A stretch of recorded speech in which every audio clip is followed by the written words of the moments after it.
So David, again, last question in general, but specifically about what we were just talking about, specifically in North Carolina, the contributory scheme. So, if a jury decides if they're convinced that the plaintiff was at fault, regardless of percentage, that could, the case is over. Right. Now, in your experience when dealing with, whether it's right before filing suit or dealing with defense attorneys after filing suit, how difficult is it to convince opposing counsel of, basically, hey, listen, we understand that it's very defendant friendly, this negligence scheme, but a jury can be convinced. They're just 12 human beings, and if they are convinced, then you're in trouble. So, let's talk about settling so you can avoid that risk of either, all or nothing. How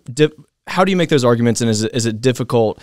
Basically, do they know that do they take advantage of the fact that they know it's a very defendant-friendly negligence scheme? And I know a lot of North Carolina defense attorneys. Mm-hmm. I've been in trial with North Carolina defense attorneys. They're all very smart people. Right. Okay.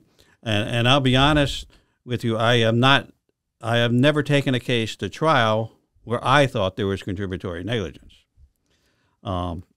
Because I know it's easier to prove, because the way you can argue it, all you got to get the jury is just to be a little bit, 1%. Right.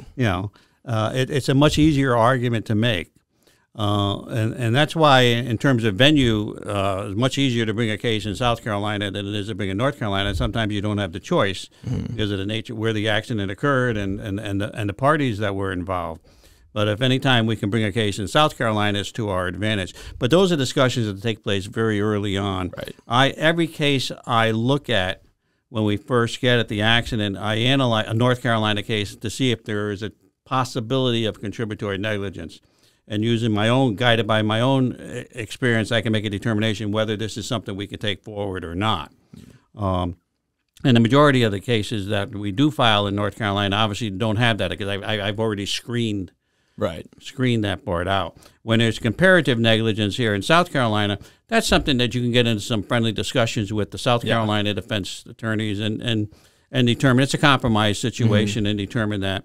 And, of course, unfortunately, the biggest hurdle in any of this is who the insurance company is and who the adjuster is. Yeah. Because they're the ones that ultimately make that decision.